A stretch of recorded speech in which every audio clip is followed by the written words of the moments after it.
Anda sedang menonton Buletin Pagi. Saya Izrina Amir Hamzah, tajuk utama 5 Ogos. Kepatasan kadar vaksinasi Malaysia diiktiraf Arab Saudi.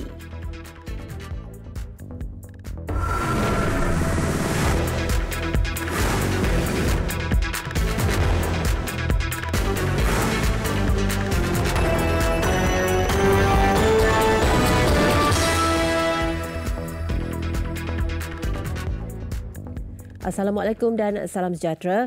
Kadar vaksinasi negara antara terpantas di dunia mendapat penghormatan dan pengiktirafan Kerajaan Arab Saudi. Duta Besar Arab Saudi ke Malaysia, Mahmud Hussein Said Khattan berkata, kadar itu menyebabkan Arab Saudi memberi kepercayaan penuh untuk membuka pintu negaranya kepada Malaysia bagi tujuan pelancongan termasuk umrah.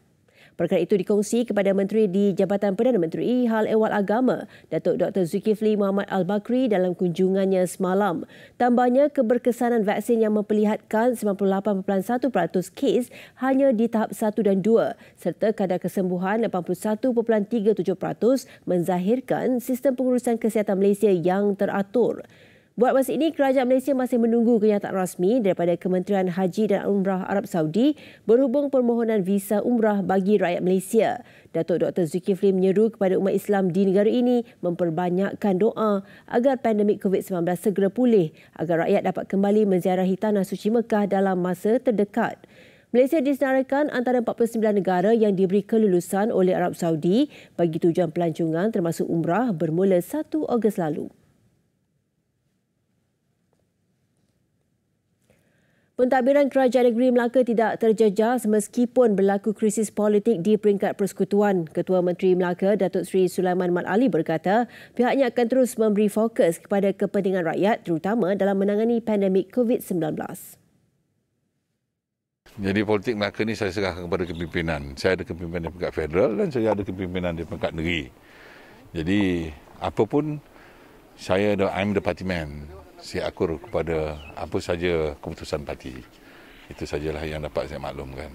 InsyaAllah, Melaka kita bersama-sama rakan yang sedia ada akan terus memacu dan memandu Melaka ni ke arah yang lebih baik lagi. Beliau ditemui selepas mengadakan pertemuan dengan Speaker DUN Melaka, Datuk Seri Abdul Rauf Yusof di Masjid Tanah semalam. Setakat ini tiada anggota Exco Negeri yang menarik diri daripada kerajaan. Sehubungan itu, segala bentuk agenda termasuk mesyuarat Exco Kerajaan Negeri yang diadakan setiap Khamis akan berjalan seperti biasa. Dalam perkembangan lain, sidang DUN Melaka dijadual bersidang selama 5 hari bermula 6 hingga 10 September depan.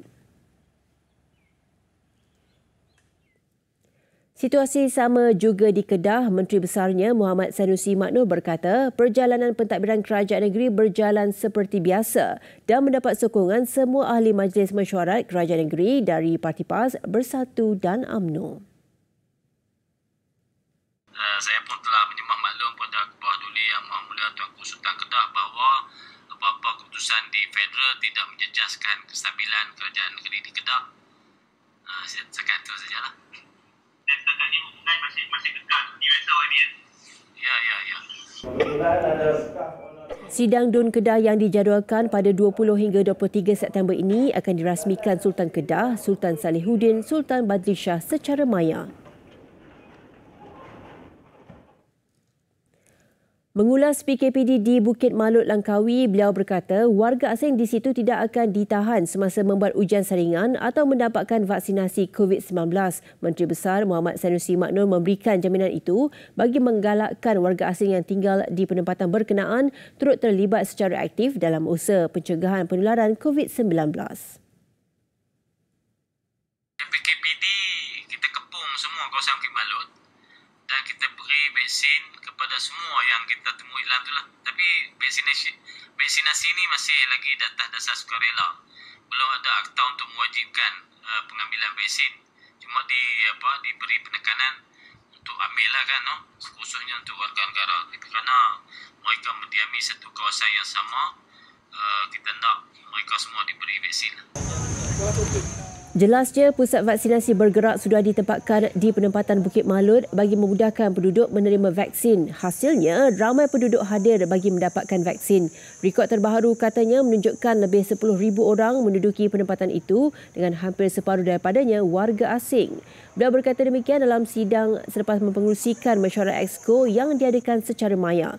PKPD di Bukit Malut bermula 27 Julai sehingga 9 Ogos ini. Jabatan Kesihatan Kelantan membuka satu pusat kuarantin dan rawatan COVID-19 berisiko rendah PKRC di Sekolah Menengah Kebangsaan Kampung Laut Tumpat. Pengarah PKRC Kelantan, Dr. Muhammad Zurairi Muhammad Zubir berkata, pembukaan itu susulan peningkatan kes COVID-19 yang mendadak di negeri itu sejak beberapa hari lalu. PKRC SMK Kampung Laut yang dibuka semalam dapat menempatkan 250 pesakit iaitu 130 lelaki dan 120 wanita. Kita mempunyai sebanyak 12 buah PKRC di negeri Kelantan dan insya-Allah pada hari ini saya dimaklumkan kita akan membuka satu lagi PKRC membuka semula PKRC Sekolah Menengah Kebangsaan Kampung Laut. Menjadikan jumlah sebanyak 13 buah PKRC pada hari ini. Dan kita juga dalam perancangan untuk membuka beberapa lagi buah PKRC di beberapa daerah yang lain dan ini semua akan dimaklumkan kemudiannya. Sementara itu, katanya pembukaan PKRC di dua daerah iaitu Machang dan Gua Musang kini dalam proses untuk mengenal pasti lokasi yang sesuai yang akan dibuka dalam masa terdekat bagi menampung keperluan pesakit yang makin bertambah. Tambahnya, kadar penggunaan katil di 12 PKRC di Kelantan sehingga semalam adalah di antara 70 hingga 95%. Semalam, Kelantan merekodkan 1,003 kes baharu dan 3 kematian jangkitan COVID-19. 20 individu termasuk 4 remaja bawah umur mengaku bersalah di Mahkamah Session Georgetown kerana melanggar SOP PKP dengan mengadakan parti di sebuah rumah di Bukit Gambir Ahad lalu. Hakim Nur Salha Hamzah menjatuhkan hukuman denda RM3,000 kepada 16 tertuduh berusia 18 tahun ke atas. Mengikut pertuduhan, mereka didakwa melanggar PKP dengan menyertai parti persendirian untuk berhibur kira-kira jam 12.30 tengah malam pada 1 Ogos lalu. Kesemua mereka didakwa di bawah Peraturan 17/1 Peraturan-Peraturan Pencegahan dan Pengawalan Penyakit Berjangkit, langkah-langkah di dalam kawasan tempatan jangkitan 2021. 4 remaja bawah umur dibenarkan diikat jamin RM2,000 sementara mahkamah mendapatkan laporan Jabatan Kebajikan Masyarakat sebelum sebutan semula kes pada 7 September. Di Mahkamah Magistrate pula, kesemua mereka mengaku tidak bersalah atas 3 pertuduhan memiliki dadah. Bagi kesalahan itu, mereka dituduh di bawah Seksyen 12/3 dan Seksyen 6 serta Seksyen 12 Akta Dadah Berbahaya 1992. Magistrate Armando Mani membenarkan 4 tertuduh di bawah umur diikat jamin RM500 bagi setiap pertuduhan, manakala 16 tertuduh lain RM2,000 bagi setiap pertuduhan. 5 Oktober sebutan semula kes sementara menunggu keputusan laporan kimia. 10 daripada tertuduh turut mengaku tidak bersalah bagi tuduhan di bawah Seksyen 15/1 Akta Dadah Berbahaya 1992. Seorang anggota rela didakwa di Mahkamah Magistrate Marang Terengganu semalam atas pertuduhan membunuh rakannya bulan lalu. Tiada pengakuan direkodkan daripada tertuduh Ong Chow Lee, 57 tahun, selepas pertuduhan dibacakan di hadapan Magistrate Engku Nurul Ain Engku Muda. Chow Lee didakwa membunuh Fong Swee Fuan di sebuah bangsal di Taman Raya Wakaf Tapai, Marang, 23 Julai lalu. Pertuduhan dibuat mengikut Seksyen 302 Kanun Kesiksaan yang boleh dihukum mati mandatori jika sabit kesalahan. Sebutan semula kes ditetapkan 13 Oktober depan untuk lantikan peguam. 23 Julai lalu, Swee Fuan ditemukan maut manakala anak saudaranya Teo Hock Beng, 45 tahun, parah akibat ditembak dengan senapang patah.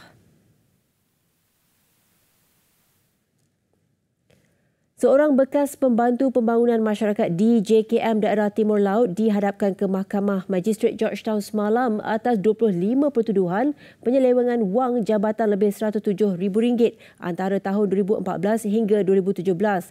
Tertuduh Muhammad Hussein Muhammad Maidin, 41 tahun, mengaku bersalah terhadap kesemua pertuduhan yang dibacakan di 3 mahkamah berasingan.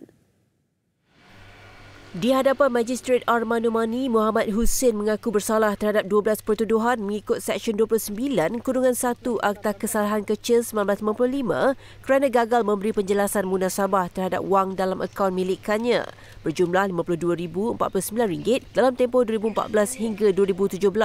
Hakim menjatuhkan hukuman denda RM12,000 iaitu denda maksimum RM1,000 untuk setiap pertuduhan. Di hadapan Magistrate Rosni Muhammad Rizwan, tertuduh turut mengaku bersalah terhadap 4 pertuduhan. Di bawah seksyen sama kerana gagal memberi penjelasan munasabah terhadap wang berjumlah RM11,260 di dalam akaun simpanan peribadi dalam tempoh 2014 hingga 2016. Bagi 9 lagi pertuduhan, Muhammad Hussein turut mengaku bersalah di hadapan pembantu pendaftar mahkamah Muna Maria Azmi. Keputusan sama bagi semua tuduhan ditangguhkan kerana magistrate sedang bercuti. 25 Ogos tarikh jatuh hukum.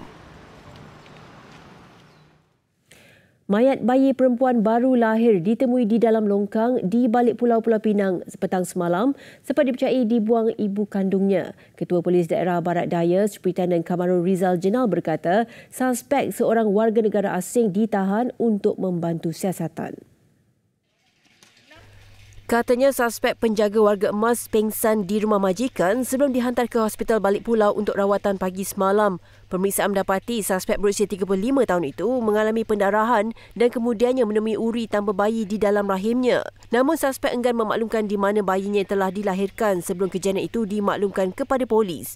Hasil siasatan mendapati suspek bersalin di rumah 2 hari sebelum itu dan cuba menanam bayi di belakang rumah majikannya selepas menyedari tidak bernyawa. Akibat pitam, mayat bayi terlepas dan jatuh ke dalam longkang sebelum suspek bergegas masuk ke rumah dan pengsan di dapur. Polis kemudian menemui mayat bayi yang cukup sifat di dalam longkang yang disahkan meninggal dunia oleh pegawai perubatan. Mangsa dipercayai mengandung hasil hubungan dengan seorang tukang kebun yang belum dikenal pasti identiti. Wanita itu kini ditahan di Ward Hospital Pulau Pinang dan disiasat mengikut Seksyen 318 Kanun Kesiksaan kerana menyembunyikan kematian dan membuang mayat.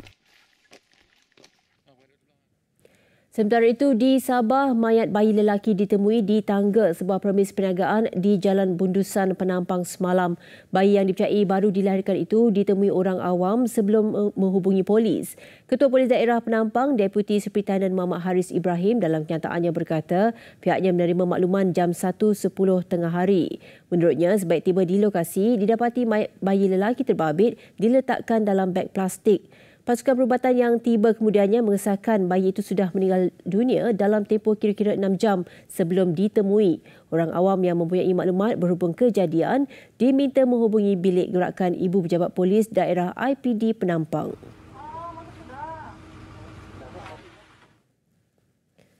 Kira-kira 28,700 pemegang akaun yang melibatkan 150,000 pengguna di 2 daerah di Terengganu mengalami gangguan bekalan air. Gangguan melibatkan daerah Kuala Nerus dan Kuala Terengganu. Antara kawasan terlibat Bukit Jong, Maras, Universiti Sultan Zainal Abidin Uniza, Mengabang, Talipot dan Tepoh di Kuala Nerus. Sementara di Kuala Terengganu pula, Buloh Gading, Kampung Manir, Banggul Pradong dan Jeram. Penduduk di Taman Desa Tanjung Permai, Kuala Nerus berkata masalah berlaku sejak 2 hari lalu. Daripada kemarin sampai sekarang tidak ada air langsung. Cuma hantar satu lori memandangkan dalam taman ni penduduk lebih kurang 5,000 orang. Satu tong mana ada cukup. Memang rasa betul-betul perik lah dengan keadaan macam ni kan. Dengan tiada air apa semua kesukaran. Nak masak, nak beli makanan kat luar pun area Kuala Nerus ni memang tak ada. Banyak kedai yang tutup. Sementara itu, penduduk sekitar daerah Kuala Nerus berterima kasih dengan bantuan beberapa individu yang secara sukarela mengagihkan air bersih ke kawasan kediaman mereka. Kita jangan tengok siang kau orang. Duk tunggu ke jabat 1 mari, pukul 4 pagi baru mari. Dan ya lori tak cukup tau. Duk kebor lori tak cukup. Kita tolong ah. Sementara tak ada kerja. So ini berapa trip ya? Hari ni baru seteri. Sebab kita tunggu air ni. Air payah. Nak biar air bor kan kat orang. Orang nak makan minum payah air bor kan. Syarikat Air Terengganu 1 dalam satu kenyataan memaklumkan gangguan disebabkan paip bersaiz 1,200 mm pecah di dasar Sungai Terengganu dan memerlukan kontraktor berpengalaman serta berkemahiran tinggi untuk membaikinya. Satu kini telah menempatkan 36 tangki statik di kawasan terjejas mulai malam semalam dan sedang berusaha menambah 10 lagi tangki air dalam masa terdekat. Selori sayur dan buah-buahan segar tempatan disumbangkan kepada penghuni rumah orang tua di Kompleks Tun Dr. Siti Hasmah dekat Jejawi Kangar Perlis. Bantuan diserahkan Kementerian Pertanian dan Industri Makanan MAFI melalui Lembaga Pemasaran Pertanian Persekutuan Fama khusus untuk menampung keperluan 132 penghuninya. Exco Pertanian Perlis Nurul Hisham Yaakob berkata pihaknya turut melakukan sumbangan sama kepada lebih 300 petugas dan kaki tangan Hospital Tuanku Fauziah. Antara yang disumbangkan ialah buah nangka, rambutan dan manggis selain beberapa jenis sayur-sayuran. Kalau tempat-tempat lain kebanyakan kita bagi dalam pack kan. Di sini kita bagi spesial beruntuk dengan 1 lori untuk pukal kepada kitchen di sini kan. Dan mereka akan masak edak untuk keperluan. Dari masa ke masa boleh tahan banyak hari ini. Sumbangan dari inisiatif program MAFI Prihatin itu diserahkan melalui Pengarah Jabatan Kebajikan Masyarakat JKM Perlis. Keperluan makanan kita boleh gunakan dengan sebaik-baiknya bagi seperti mana yang Cik Mira kata tadi itulah untuk warga Mah ni dapat merasailah kita punya kenikmatan kita ke iklim tropika kita lah musim buah-buahan ni kan. Jadi masih banyaklah pada pihak Fama Negeri, Kerajaan Negeri dan juga Kementerian Pertanian kerana memasukkan rumah sirkangan sebagai sebahagian daripada projek bawah MAFI Prihatin lah. Setakat ini, petugas Barisan Hadapan dan sukarelawan di 3 pusat pemberian vaksin PPV di Perlis telah mendapat manfaatnya. Program akan diperluas kepada pihak-pihak yang memerlukan. Besar impaknya. Tular selepas hasilnya. Pantas menampilkan prosiding ini keuangan maya. Berita di jari. Subscribe YouTube Bulletin TV3. Kita ke laporan luar negara. Pihak berkuasa di Wuhan, China akan membuat saringan COVID-19 kepada seluruh 11 juta populasi di bandar itu yang sempat terdapat jangkitan tempatan pertama dicatatkan lebih setahun di bandar pencetus kemunculan pandemik COVID-19. Pihak berkuasa tempatan melaporkan 7 jangkitan tempatan dilaporkan dalam kalangan pekerja asing di bandar itu kemarin. Keadaan itu menjadikan ia rekod baharu sepanjang tahun tanpa kes domestik. Serentak itu juga sebahagian zon industri dan teknologi ditutup. Jangkitan terbaru didakwa berpunca dari wilayah Nanjing pada akhir Julai. Ia berkemungkinan besar varian Delta yang berpunca daripada penerbangan dari Rusia. China melaksanakan kawalan pergerakan dan melancarkan serangan besar-besaran beberapa hari kebelakangan ini. Semalam 61 kes tempatan dilaporkan. Pasukan bomba di Turki masih bertungkus lumus memadamkan kebakaran yang semakin menghampiri stesen janakuasa di Kampung Oran. Kebakaran ini antara 11 lagi bencana di 6 daerah yang terjejas teruk. Turut terjejas kawasan perairan Antalya dan Mula yang sebelum ini terkenal sebagai destinasi pelancongan. Kawasan hutan di perairan Turquoise turut musnah sementara penduduk kampung kehilangan kediaman dan haiwan ternakan. Kebakaran yang melanda sejak minggu lalu itu adalah yang terburuk pernah direkodkan di Turki.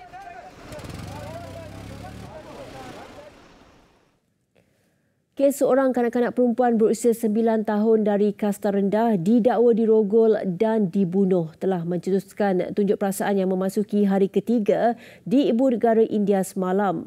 Ratusan penunjuk perasaan turun ke jalanan di New Delhi sambil memegang spanduk tertera beri keadilan kepada kanak-kanak perempuan itu dan menuntut hukuman mati ke atas 4 lelaki dituduh melakukan jenayah terbabit.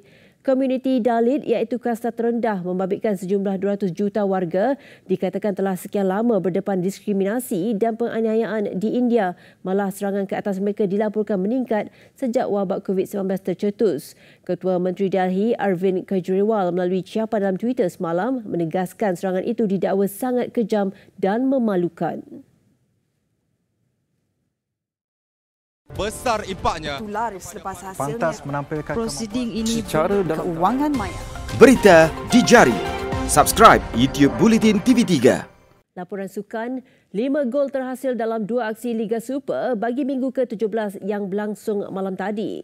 Ia menyaksikan Terengganu meraih jaringan tertinggi apabila membelasah PJS City 3-0 di tempat lawan. Manakala Sabah lega selepas bangkit daripada ketinggalan untuk mengutip satu mata ketika seri dengan Kuala Lumpur di laman sendiri.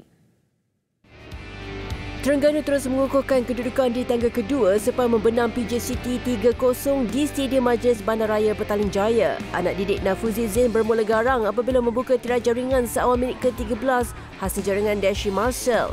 4 minit sebelum berakhir babak kedua, skuad Sang Penyu berjaya menambah 2 lagi jaringan. Jaringan kedua pelawat disumbangkan penyerang import dari Brazil, David Da Silva pada minit ke-86 sebelum gol Rahmat Makasuf melengkapkan malam bergaya Terengganu di masa kecederaan. Kemenangan itu menyaksikan Terengganu mengumpul 34 mata, 8 mata di belakang pendahulu semasa Johor Darul Takzim JDT. Dalam satu lagi aksi, Sabah sekali lagi terpaksa berpuas hati dengan satu mata selepas mencatat keputusan seri 1-1 ketika menentang Kuala Lumpur City FC di Stadium Likas. Tuan rumah dipaksa bekerja keras apabila terlebih dahulu ketinggalan di separuh masa pertama. Lebih malang, jaringan pelawat hadir menerusi kesilapan Randy Baruh yang menjaringkan gol sendiri pada minit ke-22. Namun Sabah berjaya menarik nafas lega apabila meraih gol penyamaan di babak kedua hasil sepakan percuma Levi Clement Madinda minit 65. Tamat 90 minit permainan satu sama menyaksikan Sabah terus kemarau kemenangan selepas suri 2 kali dan kalah sekali dalam 3 perlawanan sebelum ini.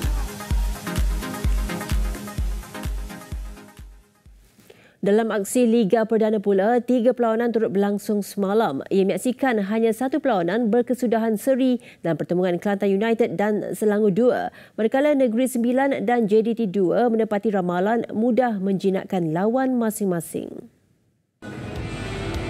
2 jaringan di babak kedua membolehkan JDT 2 mengatasi Perak FC 2 di Stadium Perak malam tadi. Asalkan bertali arus pelawat nyata meresahkan tuan rumah yang terus buntu mencari momentum kemenangan selepas tewas 2 kali berturut-turut. JDT menghidu peluang pertama seawal minit ke-7 tetapi rembatan kencang Fernando Rodriguez dari jarak 20 meter sekadar menggegar palang. Gawang tuan rumah diuji lagi di babak kedua menyaksikan jaringan Fernando pada minit ke-66 dibatalkan kerana offside. Namun penantian JDT menjadikan gol berakhir apabila sepakan percuma diambil Irfan Zainal menerjah gawang lawan pada minit ke-70. Perak cuba bangkit tetapi segala usaha mereka menemui jalan buntu. Sebaliknya Darul Syam menebus kehampaannya apabila menjaringkan gol kedua pelawat pada minit ke-89 sekaligus melenyapkan kebangkitan tuan rumah. Dengan kemenangan ini, skuad bimbingan Rafael Francisco Sanchez melonjak ke tangga ke-4 Liga. Manakala anak-anak buah Syamsul Saad terus kekal di zon penyingkiran dengan berada pada kedudukan kedua tercurut.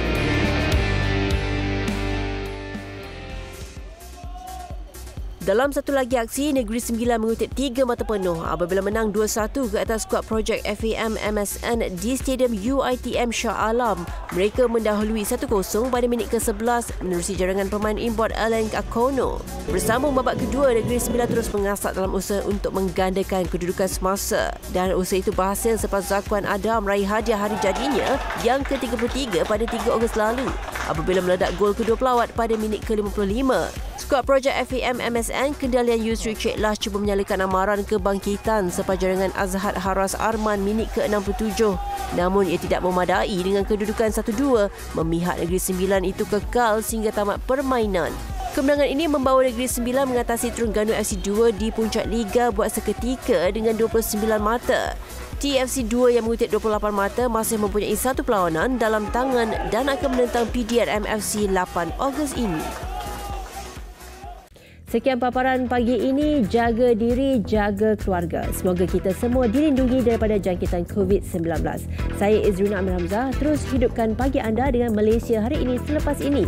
Assalamualaikum dan salam hormat.